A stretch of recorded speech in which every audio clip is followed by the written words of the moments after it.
The Silver Key by H.P. Lovecraft. When Randolph Carter was 30, he lost the key of the Gate of Dreams. Prior to that time, he had made up for the prossiness of life by nightly excursions to strange and ancient cities beyond space, and lovely, unbelievable garden lands across ethereal seas. But as middle age hardened upon him, he felt these liberties slipping away little by little, until at last he was cut off altogether.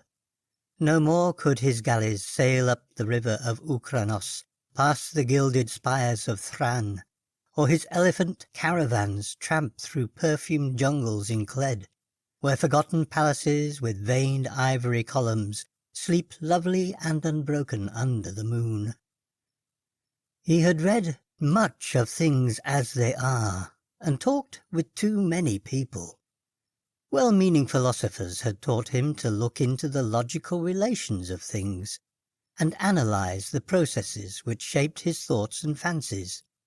Wonder had gone away, and he had forgotten that all life is only a set of pictures in the brain, among which there is no difference betwixt those born of real things and those born of inward dreamings, and no cause to value the one above the other. Custom had dinned into his ears a superstitious reverence for that which tangibly and physically exists, and had made him secretly ashamed to dwell in visions. Wise men told him his simple fancies were inane and childish, and he believed it, because he could see that they might easily be so. What he failed to recall was that the deeds of reality are just as inane and childish, and even more absurd, because their actors persist in fancying them full of meaning and purpose, as the blind cosmos grinds aimlessly on from nothing to something, and from something back to nothing again, neither heeding nor knowing the wishes or existence of the minds that flicker for a second now and then in the darkness. They had chained him down to things that are, and had then explained the workings of those things, till mystery had gone out of the world. When he complained and longed to escape into twilight realms, where magic moulded all the little vivid fragments and prized associations of his mind into vistas of breathless expectancy and unquenchable delight, they turned him instead toward the new-found prodigies of science, bidding him find wonder in the atom's vortex, and mystery in the sky's dimensions. And when he had failed to find these boons in things whose laws are known and measurable, they told him he lacked imagination, and was immature because he preferred dream illusions to the illusions of our physical creation. So Carter had tried to do as others did, and pretended that the common events and emotions of earthy minds were more important than the fantasies of rare and delicate souls. He did not dissent when they told him that the animal pain of a stuck pig or dyspeptic ploughman in real life is a greater thing than the peerless beauty of Narath, with its 100 carven gates and domes of chalcedony, which he dimly remembered from his dreams, and under their guidance he cultivated a painstaking sense of pity and tragedy. Once in a while, though, he could not help seeing how shallow, fickle, and meaningless all human aspirations are, and how emptily our real impulses contrast with those pompous ideals we profess to hold.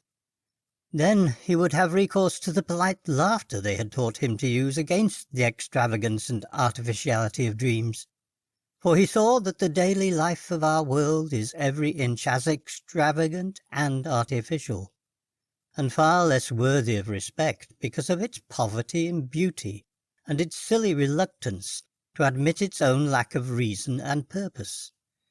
In this way he became a kind of humorist, for he did not see that even humour is empty in a mindless universe, devoid of any true standard of consistency or inconsistency. In the first days of his bondage, he had turned to the gentle churchly faith endeared to him by the naive trust of his fathers, for thence stretched mystic avenues which seemed to promise escape from life. Only on closer view did he mark the starved fancy and beauty, the stale and prosy triteness, and the owlish gravity and grotesque claims of solid truth which reigned balsamely and overwhelmingly among most of its professors. Or feel to the full awkwardness with which it sought to keep alive as literal fact the outgrown fears and guesses of a primal race confronting the unknown. It wearied Carter to see how solemnly people tried to make earthly reality out of old myths, which every step of their boasted science confuted. And this misplaced seriousness killed the attachment he might have kept for the ancient creeds, had they been content to offer the sonorous rites and emotional outlets in their true guise of ethereal fantasy. But when he came to study those who had thrown off the old myths, he found them even more ugly than those who had not. They did not know that beauty lies in harmony, and that loveliness of life has no standard amidst an aimless cosmos save only its harmony with the dreams and the feelings which have gone before and blindly moulded our little spheres out of the rest of chaos. They did not see that good and evil and beauty and ugliness are only ornamental fruits of perspective, whose sole value lies in their linkage to what chance made our fathers think and feel, and whose finer details are different for every race and culture. Instead, they either denied these things altogether or transferred them to the crude, vague instincts which they shared with the beasts and peasants, so that their lives were dragged malodorously out in pain, ugliness, and disproportion, yet filled with a ludicrous pride at having escaped from something no more unsound than that which still held them. They had traded the false gods of fear and blind piety for those of license and anarchy. Carter did not taste deeply of these modern freedoms, for their cheapness and squalor sickened a spirit loving beauty alone, while his reason rebelled at the flimsy logic with which their champions tried to gild brute impulse with a sacredness stripped from the idols they had discarded. He saw that most of them, in common with their cast-off priestcraft, could not escape from the delusion that life has a meaning apart from that which men dream into it, and could not lay aside the crude notion of ethics and obligations beyond those of beauty, even when all nature shrieked out of its unconsciousness and impersonal unmorality in the light of their scientific discoveries. Warped and bigoted with preconceived illusions of justice, freedom, and consistency, they cast off the old law and the old ways with the old beliefs, nor ever stopped to think that law and those ways were the sole makers of their present thoughts and judgments, and the sole guides and standards in a meaningless universe without fixed aims or stable points of reference. Having lost these artificial settings, their lives grew void of direction and dramatic interest, till at length they strove to drown their ennui in bustle and pretended usefulness, noise and excitement, barbaric display and animal sensation. When these things palled, disappointed, or grew nauseous through revulsion, they cultivated irony and bitterness, and found fault with the social order. Never could they realize that their brute foundations were as shifting and contradictory as the gods of their elders, and that the satisfaction of one moment is the bane of the next. Calm, lasting beauty comes only in dream, and this solace the world had thrown away when in its worship of the real it threw away the secrets of childhood and innocence. Amidst this chaos of hollowness and unrest, Carter tried to live as befitted a man of keen thought and good heritage. With his dreams fading under the ridicule of the age, he could not believe in anything, But the love of harmony kept him close to the ways of his race and station. He walked impassive through the cities of men, and sighed because no vista seemed fully real, because every flash of yellow sunlight on tall roofs, and every glimpse of balustraded plazas in the first lamps of evening, served only to remind him of dreams he had once known, and to make him homesick for ethereal lands he no longer knew how to find. Travel was only a mockery, and even the Great War stirred him but little, though he served from the first in the Foreign Legion of France. For a while he sought friends, but soon grew weary of the crudeness of their emotions, and the sameness and earthiness of their visions. He felt vaguely glad that all his relatives were distant and out of touch with him, for they could not have understood his mental life. That is, none but his grandfather and great-uncle Christopher could, and they were long dead. Then he began once more the writing of books, which he had left off when dreams first failed him. But here, too, was there no satisfaction or fulfilment, for the touch of earth was upon his mind, and he could not think of lovely things as he had done of yore. Ironic humour dragged down all the twilight minarets he reared, and the earthly fear of improbability blasted all the delicate and amazing flowers in his fairy gardens. The convention of assumed pity spilt mawkishness on his characters, while the myth of an important reality and significant human events and emotions debased all his high fantasy into thin-veiled allegory and cheap social satire.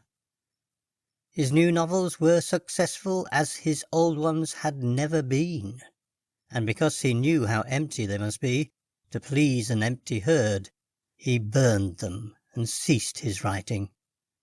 They were very graceful novels, in which he urbanely laughed at the dreams he lightly sketched, but he saw that their sophistication had sapped all their life away. It was after this that he cultivated deliberate illusion and dabbled in the notions of the bizarre and the eccentric as an antidote for the commonplace. Most of these, however, soon showed their poverty and barrenness, and he saw that the popular doctrines of occultism are as dry and inflexible as those of science, yet without even the slender palliative of truth to redeem them. Gross stupidity, falsehood, and muddled thinking are not dream, and form no escape from life to a mind trained above their level. So Carter bought stranger books and sought out deeper and more terrible men of fantastic erudition, delving into arcana of consciousness that few have trod, and learning things about the secret pits of life, legend, and immemorial antiquity which disturbed him ever afterward. He decided to live on a rarer plane and furnish his Boston home to suit his changing moods. One room for each, hung in appropriate colours, furnished with befitting books and objects, and provided with sources of the proper sensation of light, heat, sound, taste, and odour. Once he heard from a man in the South who was shunned and feared for the blasphemous things he read in prehistoric books and clay tablets smuggled from India and Arabia. Him he visited, living with him and sharing his studies for 7 years, till horror overtook them one night in an unknown and archaic graveyard, and only one emerged where 2 had entered. Then he went back to Arkham, the terrible witch-haunted old town of his forefathers in New England, and had experiences in the dark, amidst the hoary willows and tottering gambrel roofs, which made him seal forever certain pages in the diary of a wild-minded ancestor. But these horrors took him only to the edge of reality, and were not of the true dream country he had known in youth, so that at 50 he despaired of any rest or contentment in a world grown too busy for beauty and too shrewd for dream. Having perceived at last the hollowness and futility of real things, Carter spent his days in retirement and in wistful, disjointed memories of his dream-filled youth. He thought it rather silly that he bothered to keep on living at all, and got from a South American acquaintance a very curious liquid to take him to oblivion without suffering. Inertia and force of habit, however, caused him to defer action, and he lingered indecisively among thoughts of old times, taking down the strange hangings from his walls and refitting the house as it was in his early boyhood, purple panes, Victorian furniture, and all. With the passage of time, he became almost glad he had lingered, for his relics of youth and his cleavage from the world made life and sophistication seem very distant and unreal, so much so that a touch of magic and expectancy stole back into his nightly slumbers.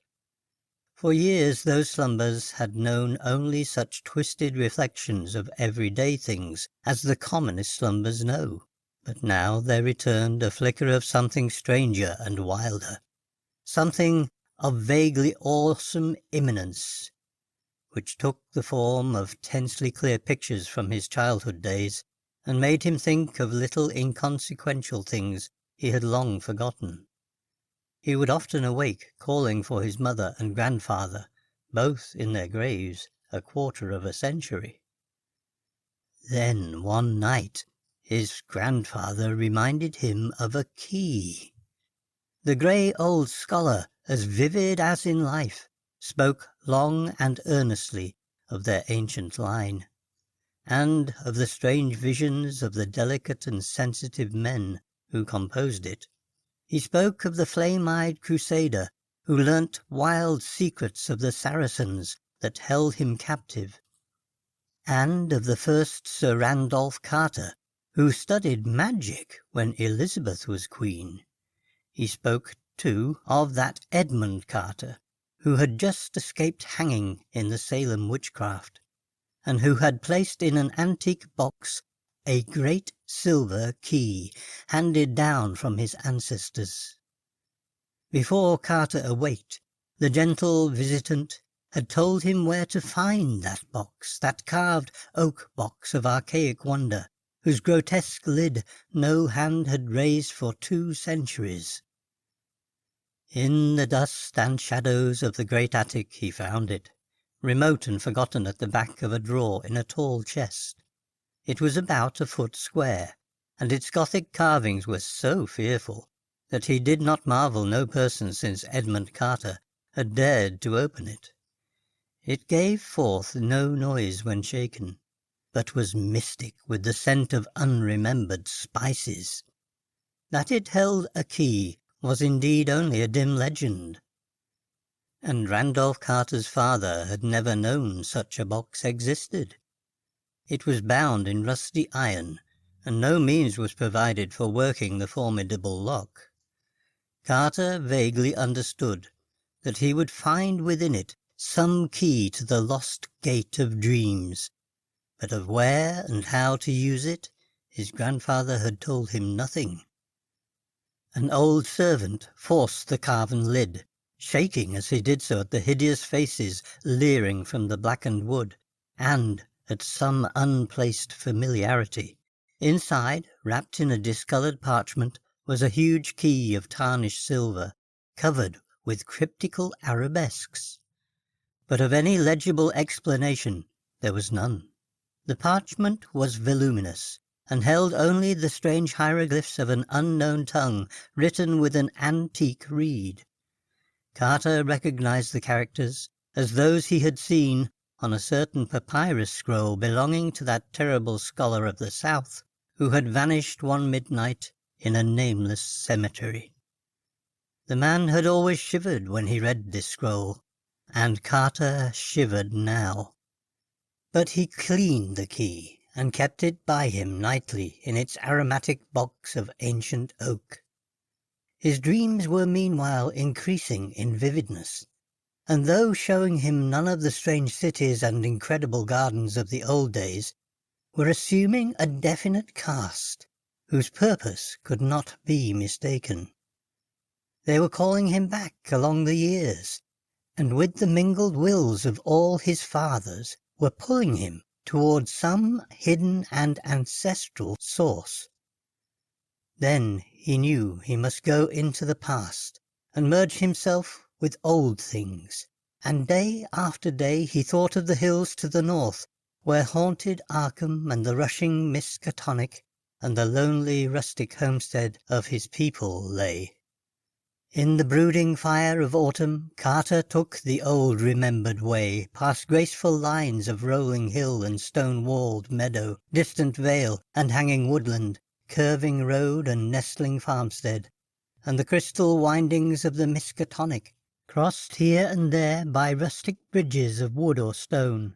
At one bend he saw the group of giant elms, among which an ancestor had oddly vanished a century and a half before, and shuddered as the wind blew meaningly through them. Then there was the crumbling farmhouse of old Goody Fowler, the witch, with its little evil windows and great roof sloping nearly to the ground on the north side. He speeded up his car as he passed it, and did not slacken till he had mounted the hill where his mother and her fathers before her were born, and where the old White House still looked proudly across the road at the breathlessly lovely panorama of rocky slope and verdant valley, with the distant spires of Kingsport on the horizon, and the hints of archaic, dream-laden sea in the farthest background. Then came the steeper slope that held the old Carter place he had not seen in over 40 years. Afternoon was far gone when he reached the foot, and at the bend halfway up he paused to scan the outspread countryside, golden and glorified in the slanting floods of magic poured out by a western sun. All the strangeness and expectancy of his recent dreams seemed present in this hushed and unearthly landscape, and he thought of the unknown solitudes of other planets as his eyes traced out the velvet and deserted lawns, shining undulant between their tumbled walls, the clumps of fairy forest setting off far lines of purple hills beyond hills, and the spectral wooded valley, dipping down in shadow to dank hollows where trickling waters crooned and gurgled among swollen and distorted roots. Something made him feel that motors did not belong in the realm he was seeking, so he left his car at the edge of the forest, and putting the great key in his coat pocket walked on up the hill. Woods now engulfed him utterly, though he knew the house was on a high knoll that cleared the trees except to the north. He wondered how it would look, for it had been left vacant and untended, through his neglect, since the death of his strange great-uncle Christopher 30 years before. In his boyhood he had revelled through long visits there, and had found weird marvels in the woods beyond the orchard. Shadows thickened around him, for the night was near. Once a gap in the trees opened up to the right, so that he saw off across leagues of twilight meadow, and spied the old Congregational steeple on Central Hill in Kingsport, pink with the last flush of day, the panes of the little round windows blazing with reflected fire. Then, when he was deep in shadow again, he recalled with a start that the glimpse must have come from childish memory alone, since the old white church had long been torn down to make room for the Congregational hospital. He had read of it with interest, for the paper had told about some strange burrows or passages found in the rocky hill beneath. Through his puzzlement a voice piped, and he started again at its familiarity after long years. Old Benijah Corey had been his Uncle Christopher's hired man, and was aged even in those far-off times of his boyhood visits. Now he must be well over 100, but that piping voice could come from no one else. He could distinguish no words, yet the tone was haunting and unmistakable. To think that old Benji should still be alive. "Mr. Andy, Mr. Andy, where be ye? Do you want to scare your Aunt Marty plumb to death?" Ain't she told ya to keep nigh the place in the afternoon, and get back afore dark? Randy, Randy, he's the beatin'est boy for running off in the woods I ever see. Half the time a settin' moonin' round that snake den in the upper timber lot. Hey, you, Randy! Randolph Carter stopped in the pitch darkness and rubbed his hand across his eyes. Something was queer. He had been somewhere he ought not to be, had strayed very far away to places where he had not belonged, and was now inexcusably late. He had not noticed the time on the Kingsport steeple, though he could easily have made it out with his pocket telescope. But he knew his lateness was something very strange and unprecedented. He was not sure he had his little telescope with him, and put his hand in his blouse pocket to see. No, it was not there. But there was the big silver key he had found in a box somewhere. Uncle Chris had told him something odd once about an old unopened box with a key in it. But Aunt Martha had stopped the story abruptly, saying it was no kind of thing to tell a child whose head was already too full of queer fancies. He tried to recall just where he had found the key, but something seemed very confused. He guessed it was in the attic at home in Boston, and dimly remembered bribing Parks with half his week's allowance to help him open the box and keep quiet about it. But when he remembered this, the face of Parks came up very strangely, as if the wrinkles of long years had fallen upon the brisk little Cockney. Randy, Randy, aye, Randy. A swaying lantern came around the black bend, and old Benijah pounced on the silent and bewildered form of the pilgrim. Den ye, boy, so there ye be. Ain't ye got a tongue in your head that ye can't answer a body? I've been calling this half-hour, and ye must ha' heard me long ago. Don't ye know your Aunt Marty's all a fidget over your being off after dark? Wait till I tell your Uncle Chris when he gets home. Ye'd ought to know these here woods ain't no fitting place to be traipsing this hour. There's things abroad what don't do nobody no good, as my grandsire knowed afore me. Come, Mr. Andy, Hannah won't keep supper no longer.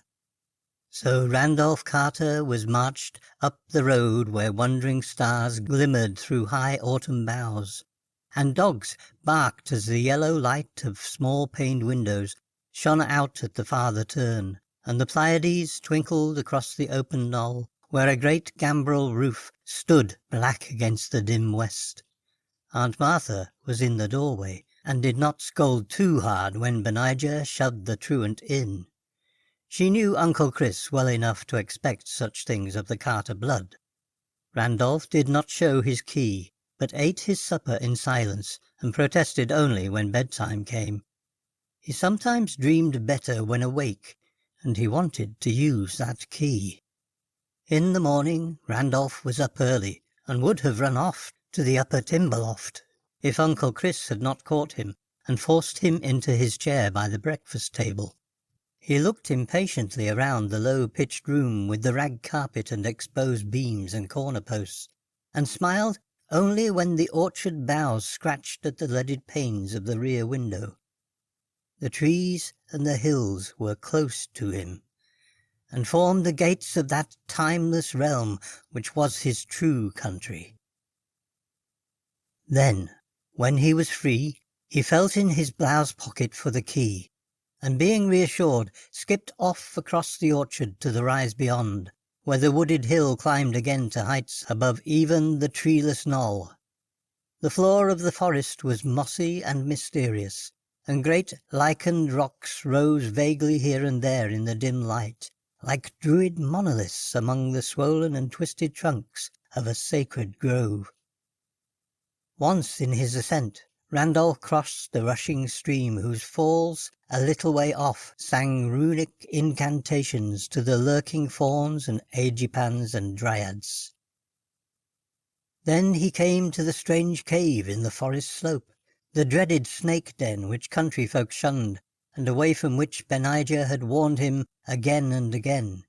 It was deep, far deeper than anyone but Randolph suspected, for the boy had found a fissure in the farthermost black corner that led to a loftier grotto beyond, a haunting sepulchral place whose granite walls held a curious illusion of conscious artifice. On this occasion he crawled in as usual, lighting his way with matches filched from the sitting-room match-safe, and edging through the final crevice with an eagerness hard to explain even to himself. He could not tell why he approached the farther wall so confidently, or why he instinctively drew forth the great silver key as he did so. But on he went, and when he danced back to the house that night, he offered no excuses for his lateness, nor heeded in the least the reproofs he gained for ignoring the noontide dinner horn altogether. Now it is agreed by all the distant relatives of Randolph Carter that something occurred to heighten his imagination in his 10th year. His cousin, Ernest B. Aspinwall, Esquire, of Chicago, is fully 10 years his senior, and distinctly recalls a change in the boy after the autumn of 1883. Randolph had looked on scenes of fantasy that few others can ever have beheld, and stranger still were some of the qualities which he showed in relation to very mundane things. He seemed, in fine, to have picked up an odd gift of prophecy, and reacted unusually to things which, though at the time without meaning, were later found to justify the singular impressions. In subsequent decades, as new inventions, new names, and new events appeared one by one in the book of history, people would now and then recall wonderingly how Carter had years before let fall some careless word of undoubted connection with what was then far in the future. He did not himself understand these words, or know why certain things made him feel certain emotions, but fancied that some unremembered dream must be responsible. It was as early as 1897 that he turned pale when some traveller mentioned the French town of Belloy-en-Santerre, and friends remembered it when he was almost mortally wounded there in 1916 while serving with the Foreign Legion in the Great War. Carter's relatives talk much of these things because he has lately disappeared. His little old servant, Parks, who for years bore patiently with his vagaries, last saw him on the morning he drove off alone in his car, with a key he had recently found. Parks had helped him get the key from the old box containing it, and had felt strangely affected by the grotesque carvings on the box, and by some other odd quality he could not name. When Carter left, he had said he was going to visit his old ancestral country around Arkham. Halfway up Elm Mountain, on the way to the ruins of the old Carter place, they found his motor, set carefully by the roadside, and in it was a box of fragrant wood with carvings that frightened the countryman who stumbled on it. The box held only a queer parchment, whose characters no linguist or paleographer has been able to decipher or identify. Rain had long effaced any possible footprints, though Boston investigators had something to say about evidences of disturbances among the fallen timbers of the Carter place.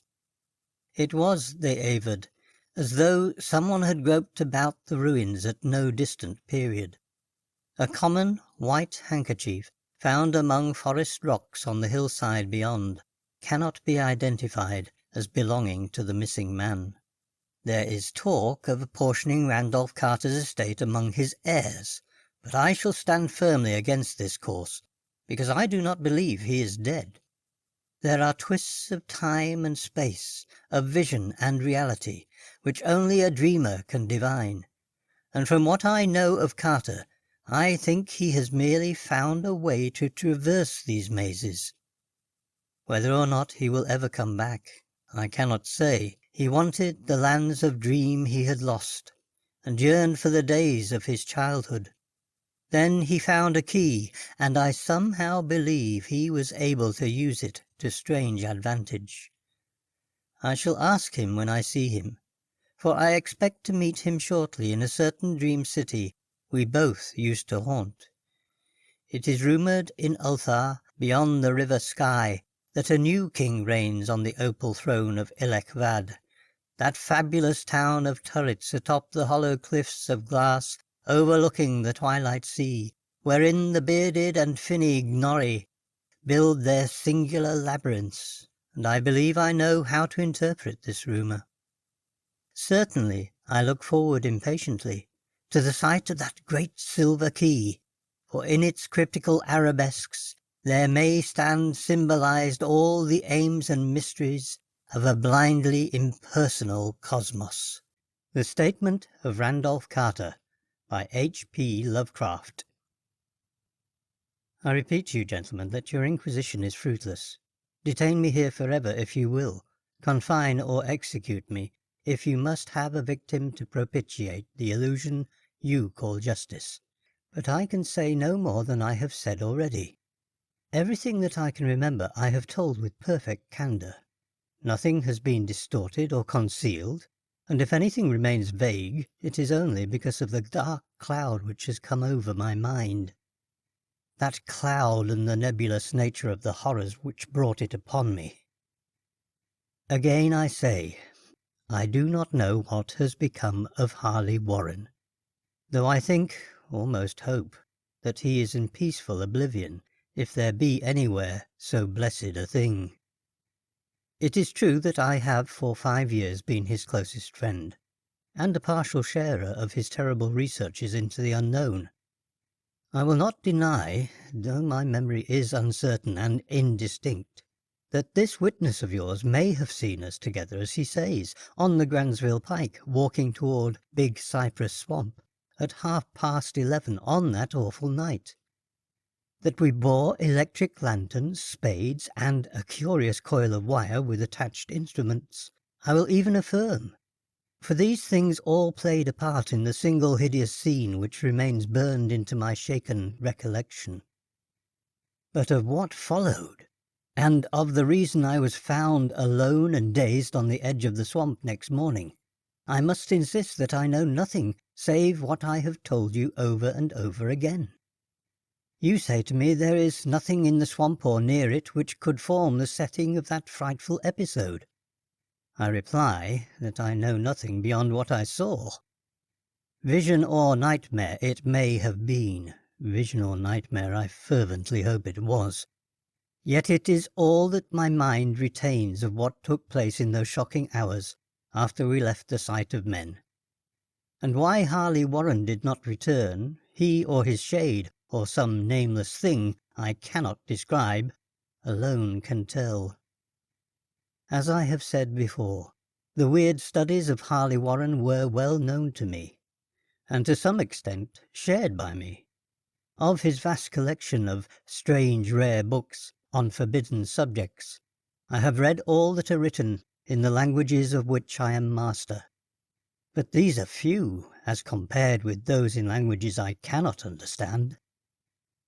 Most, I believe, are in Arabic, and the fiend-inspired book which brought on the end, the book which he carried in his pocket out of the world, was written in characters whose like I never saw elsewhere. Warren would never tell me just what was in that book. As to the nature of our studies, must I say again that I no longer retain full comprehension? It seems to me rather merciful that I do not, for they were terrible studies, which I pursued more through reluctant fascination than through actual inclination. Warren always dominated me, and sometimes I feared him. I remember how I shuddered at his facial expression on the night before the awful happening, when he talked so incessantly of his theory, why certain corpses never decay, but rest firm and fat in their tombs for 1,000 years. But I do not fear him now, for I suspect that he has known horrors beyond my ken. Now I fear for him. Once more I say that I have no clear idea of our object on that night. Certainly it had much to do with something in the book which Warren carried with him, that ancient book in undecipherable characters which had come to him from India a month before. But I swear I do not know what it was that we expected to find. Your witness says he saw us at 11:30 on the Gainesville Pike, headed for Big Cypress Swamp. This is probably true, but I have no distinct memory of it. The picture seared into my soul is of one scene only, and the hour must have been long after midnight, for a waning crescent moon was high in the vaporous heavens. The place was an ancient cemetery, so ancient that I trembled at the manifold signs of immemorial years. It was in a deep, damp hollow, overgrown with rank grass, moss, and curious creeping weeds, and filled with a vague stench which my idle fancy associated absurdly with rotting stone. On every hand there were signs of neglect and decrepitude, and I seemed haunted by the notion that Warren and I were the first living creatures to invade a lethal silence of centuries. Over the valley's rim, a wan, waning crescent moon peered through the noisome vapours that seemed to emanate from unheard-of catacombs, and by its feeble, wavering beams I could distinguish a repellent array of antique slabs, urns, cenotaphs, and mausolean facades, all crumbling, moss-grown, and moisture-stained, and partly concealed by the gross luxuriance of the unhealthy vegetation. My first vivid impression of my own presence in this terrible necropolis concerns the act of pausing with Warren before a certain half-obliterated sepulchre, and of throwing down some burdens which we seemed to have been carrying. I now observed that I had with me an electric lantern and 2 spades, whilst my companion was supplied with a similar lantern and a portable telephone outfit. No word was uttered, for the spot and the task seemed known to us, and without delay we seized our spades and commenced to clear away the grass, weeds, and drifted earth from the flat, archaic mortuary. After uncovering the entire surface, which consisted of 3 immense granite slabs, we stepped back some distance to survey the carnal scene, and Warren appeared to make some mental calculations.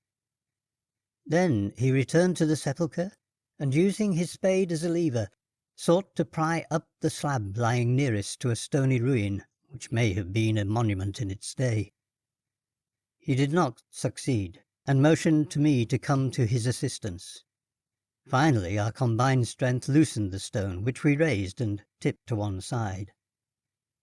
The removal of the slab revealed a black aperture, from which rushed an effluence of miasmal gases so nauseous that we started back in horror.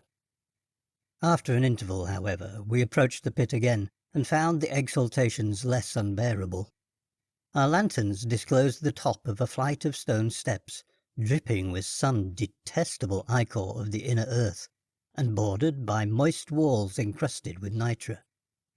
And now for the first time my memory records verbal discourse, Warren addressing me at length in his mellow tenor voice, a voice singularly unperturbed by our awesome surroundings. "I'm sorry to have to ask you to stay on the surface," he said, "but it would be a crime to let anyone with your frail nerves go down there. You can't imagine, even from what you have read and from what I have told you, the things I shall have to see and do. It's fiendish work, Carter, and I doubt if any man without ironclad sensibilities could ever see it through and come up alive and sane. I don't wish to offend you, and heaven knows I'd be glad enough to have you with me. But the responsibility is in a certain sense mine, and I couldn't drag a bundle of nerves like you down to probable death or madness. I tell you, you can't imagine what the thing is really like. But I promise to keep you informed over the telephone of every move. You see, I've enough wire here to reach to the centre of the earth and back." I can still hear in memory those coolly spoken words, and I can still remember my remonstrances. I seemed desperately anxious to accompany my friend into those sepulchral depths, yet he proved inflexibly obdurate. At one time he threatened to abandon the exhibition if I remained insistent, a threat which proved effective, since he alone held the key to the thing. All this I can still remember, though I no longer know what manner of thing we sought. After he had secured my reluctant acquiescence in his design, Warren picked up the reel of wire and adjusted the instruments. At his nod, I took one of the latter and seated myself upon an aged, discoloured gravestone, close by the newly uncovered aperture. Then he shook my hand, shouldered the coil of wire, and disappeared within that indescribable ossuary. For a moment I kept sight of the glow of his lantern, and heard the rustle of the wire as he laid it down after him. But the glow soon disappeared abruptly, as if a turn in the stone staircase had been encountered, and the sound died away almost as quickly. I was alone, yet bound to the unknown depths of those magic strands whose insulated surface lay green beneath the struggling beams of that waning crescent moon. In the lone silence of that hoary and deserted city of the dead, my mind conceived the most ghastly fantasies and illusions, and the grotesque shrines and monoliths seemed to assume a hideous personality, a half-sentience.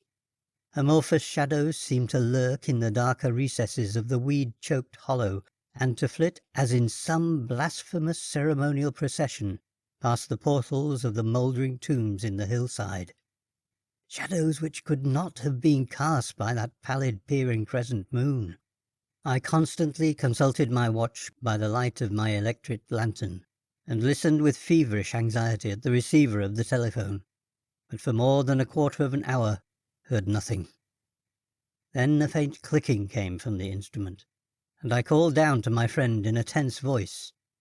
Apprehensive as I was nevertheless unprepared for the words which came up from that uncanny vault, in accents more alarmed and quivering than any I had heard before from Harley Warren.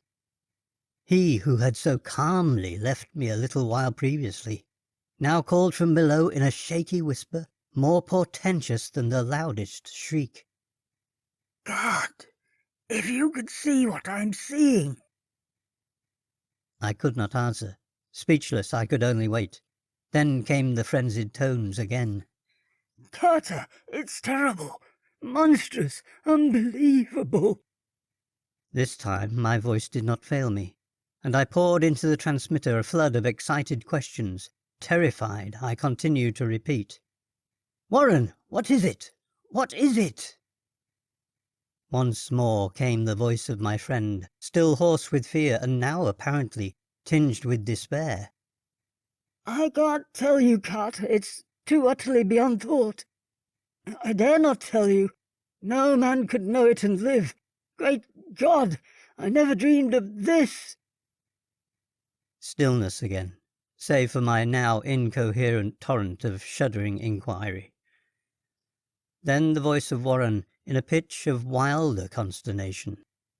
"Carter, for the love of God, put back the slab and get out of this if you can. Quick, leave everything else and make for the outside. It's your only chance. Do as I say, and don't ask me to explain." I heard, yet was able only to repeat my frantic questions. Around me were the tombs and the darkness and the shadows. Below me, some peril beyond the radius of the human imagination. But my friend was in greater danger than I, and through my fear I felt a vague resentment that he should deem me capable of deserting him under such circumstances. More clicking, and after a pause a piteous cry from Warren. "Beat it! For God's sake, put back the slab and beat it, Carter. Something in the boyish slang of my evidently stricken companion unleashed my faculties. I formed and shouted a resolution. "Warren, brace up, I'm coming down!" But at this offer the tone of my auditor changed to a scream of utter despair. Don't! You can't understand, it's too late, and my own fault. Put back the slab and run. There's nothing else you or anyone can do now. The tone changed again, this time acquiring a softer quality, as of hopeless resignation. Yet it remained tense through anxiety for me. Before it's too late. I tried not to heed him, tried to break through the paralysis which held me, and to fulfill my vow to rush down to his aid. But his next whisper found me still held inert in the chains of stark horror. Carter, hurry. It's no use. You must go. Better one than two, the slab. A pause, more clicking, then the faint voice of Warren. Nearly over now. Don't make it harder. Cover up those damn steps and run for your life. You're losing time. So long, Carter. Won't see you again. Here Warren's whisper swelled into a cry that gradually rose to a shriek fraught with all the horror of the ages. Curse these hellish things! Legions! My God! Beat it! Beat it! Beat it! After that was silence. I know not how many interminable eons I sat stupefied, whispering, muttering, calling, screaming into that telephone. Over and over again, through those aeons, I whispered and muttered, called, shouted and screamed. "Warren! Warren! Answer me! Are you there?"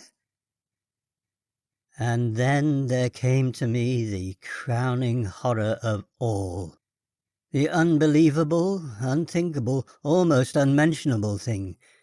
I have said that eons seemed to elapse after Warren shrieked forth his last despairing warning, and that only my cries now broke the hideous silence. But after a while there was a further clicking in the receiver, and I strained my ears to listen. Again I called down, "Warren, are you there?" And in answer heard the thing which has brought this cloud over my mind.